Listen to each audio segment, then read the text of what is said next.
Disponible sur Netflix depuis le 16 novembre dernier, les premiers épisodes de la dernière saison de The Crown sont centrés sur les derniers mois de Lady Diana avant sa mort tragique.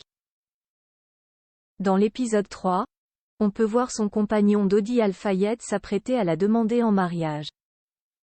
Cet événement a-t-il vraiment eu lieu? Réponse. La 6e saison de The Crown est arrivée sur Netflix ce jeudi 16 novembre avec son lot de rebondissements. Cette ultime saison concerne en partie la fin de la vie de Lady Diana, jouée par Elizabeth Debicki, tragiquement décédée dans un accident de voiture à Paris le 31 août 1997. Dans les premiers épisodes, on peut ainsi voir son dernier été passé avec ses fils William et Harry ainsi que sa romance naître avec son petit ami Dodi Al-Fayed, interprété par Khalid Abdallah. L'épisode 3, qui concerne la dernière journée et soirée de la princesse de Galles, met en scène une demande en mariage entre les deux amants, organisée dans la suite impériale 102 du Ritz Paris. FR fait la lumière sur la véracité de ce moment, imaginé par les réalisateurs du programme.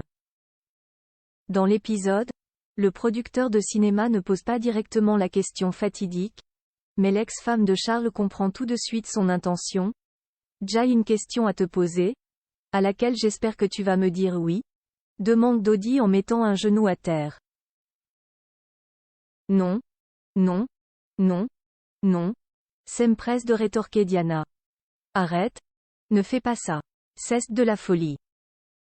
Lève-toi, s'il te plaît. » Dans cette scène émouvante, la princesse exprime qu'elle n'est pas prête pour un second mariage, à peine officiellement divorcée du prince de Galles, et qu'elle ne pense pas que son amant le soit non plus, lui qui vient de rompre ses fiançailles avec le mannequin Kelly Fisher. « Je ne peux pas t'accorder l'amour de ton père en devenant ta femme, » dit-elle.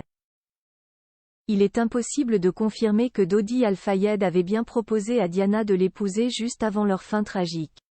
La demande en mariage n'a jamais été confirmée par les amants, tous deux perdant la vie dans ce fameux accident de voiture juste après cette ultime soirée au Ritz. Pour autant, le fils du milliardaire égyptien Mohamed Al-Fayed avait bel et bien acheté la bague de fiançailles présentée dans la série et baptisée Dimouawi. En outre, des photos de paparazzi les montrant en train de s'embrasser à bord du luxueux yacht de la famille Al-Fayed avaient été publiées par le Sunday Mirror au mois d'août 1997, avec en titre The Kiss. Now Dodi flies off to buy an engagement ring for Diana. Traduction. Le baiser. Dodi s'envole pour acheter une bague de fiançailles pour Diana. Plus grand que photo, les acteurs de The Crown ressemblent-ils à Kate Middleton, William et Charles? Les témoignages sur de potentielles fiançailles divergent. Une enquête menée en 2007 sur la mort de Diana a révélé qu'il avait acheté une bague portant l'inscription Dimouawi.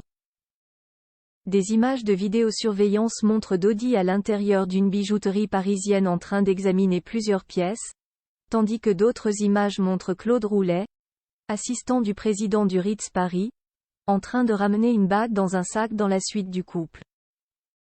Cependant, rien n'indique lors de l'enquête que Dodi ait jamais donné la bague à Diana, écrit Vogue le 17 novembre dernier.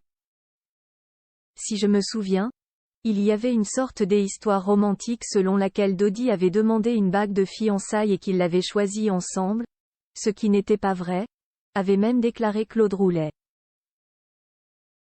De son côté, Mohamed Al-Fayed avait affirmé dans la presse que son fils et la princesse avaient bien l'intention de se marier et qu'il s'agissait d'une bague de fiançailles. Il a déclaré que Dodi et Diana avaient choisi la bague ensemble lors d'une escale à Monte-Carlo, puis l'avaient mise à la taille de la princesse et envoyée à Paris, relatent nos confrères. Le mystère demeure.